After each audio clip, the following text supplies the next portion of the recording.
你觉得世界上最有营养的食物是什么？肉、青菜、牛奶吧，蔬菜、鸡蛋、肉类、蔬菜，不能只说单方面，我们用很多蔬菜水果来结合。水果、牛奶、蔬菜、面条。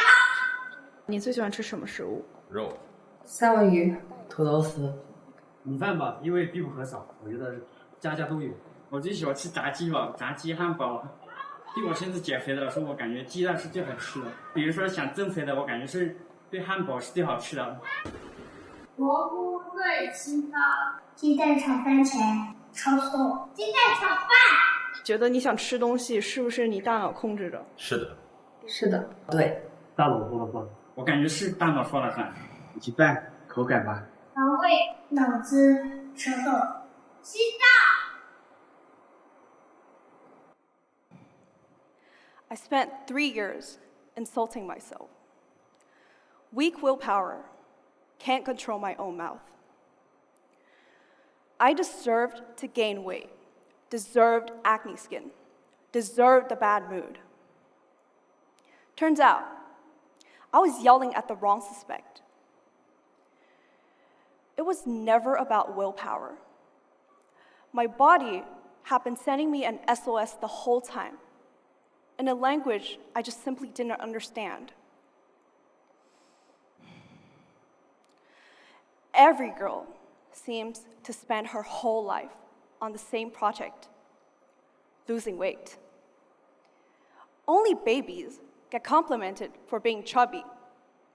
By age 3, kids already judge their bigger classmates as lazy, ugly, unhappy.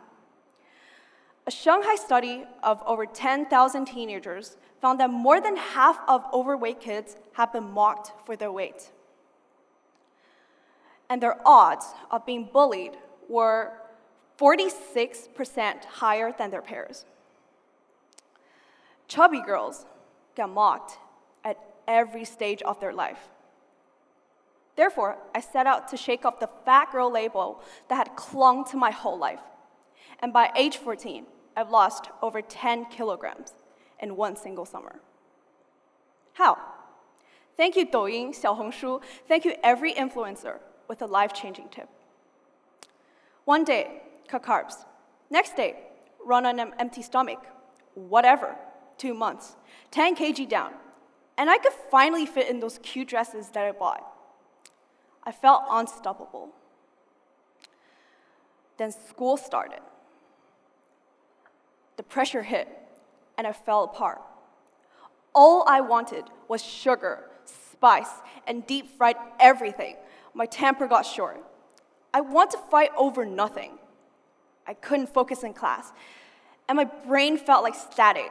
I lie awake anxious at night and wake up with new pimples and dark circles, dragging myself out of bed into another exhausted, hopeless state.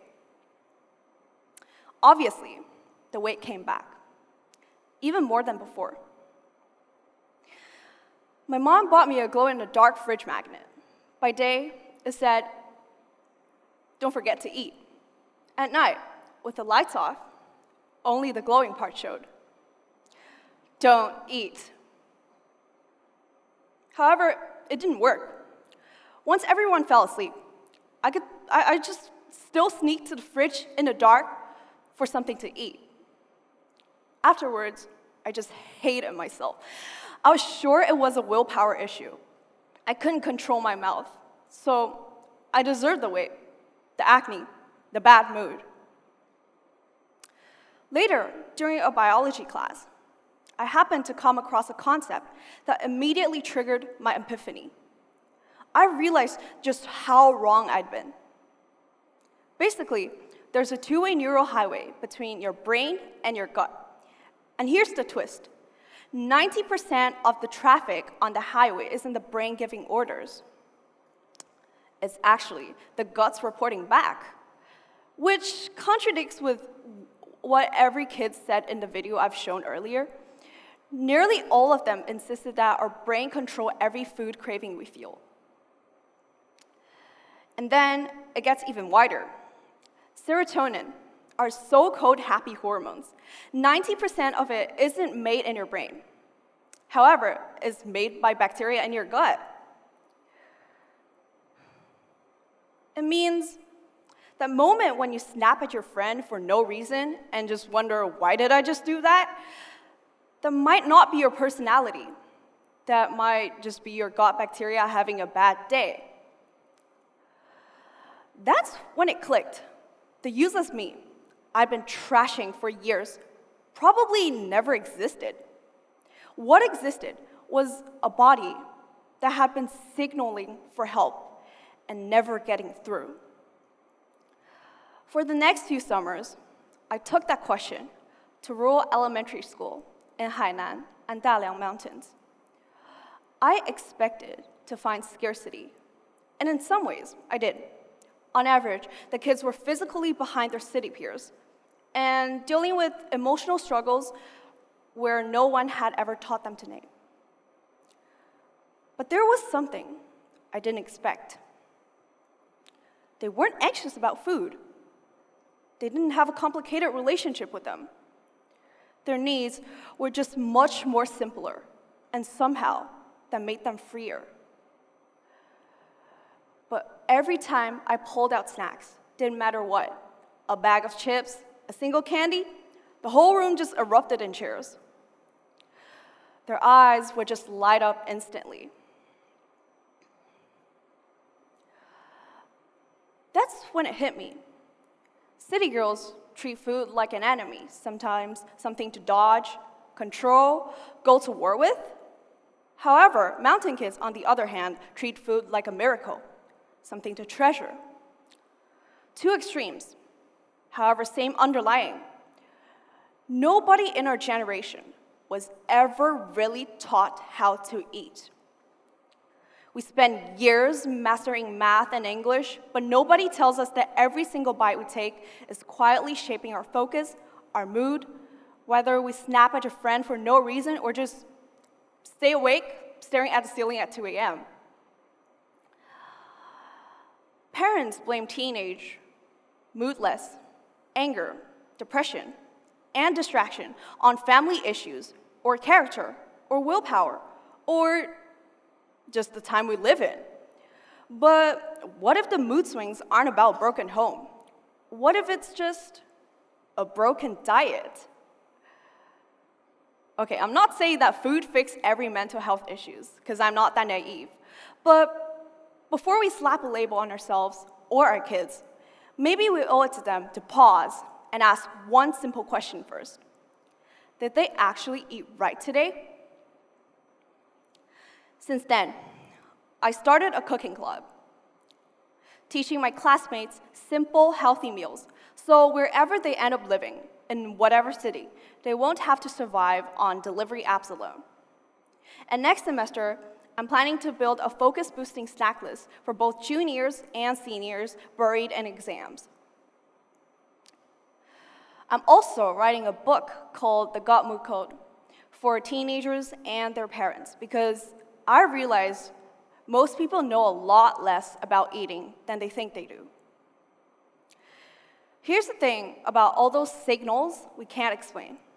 The sudden rage, the random breakdowns, the hand that just won't stop reaching for the fridge.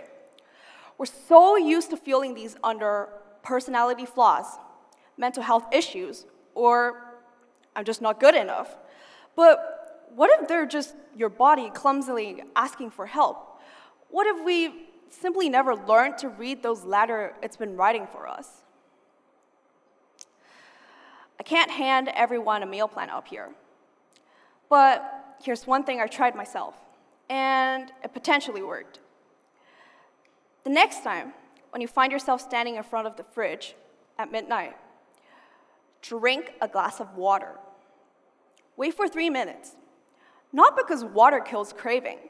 It's because the signals of I need a snack and I'm thirsty got processed in the same part of your brain, the hypothalamus. And sometimes, your brain just genuinely mixed them up. If you still want that snack after 3 minutes, fine, eat it.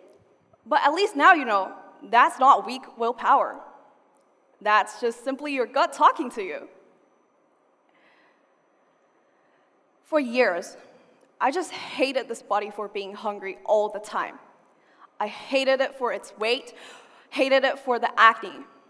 However, now I'm starting to get it. My body was just never fighting me. It's been clumsily keeping me alive this whole time, digesting every questionable meal, getting me through every sleepless night. But still trying, patiently, to tell me what it needs. I guess maybe that's what life actually is, at its core, this clumsy, ongoing conversation with your own body. And maybe the best thing we can do is just finally stop and actually listen and say one thing back. Thank you for always being there. Thank you.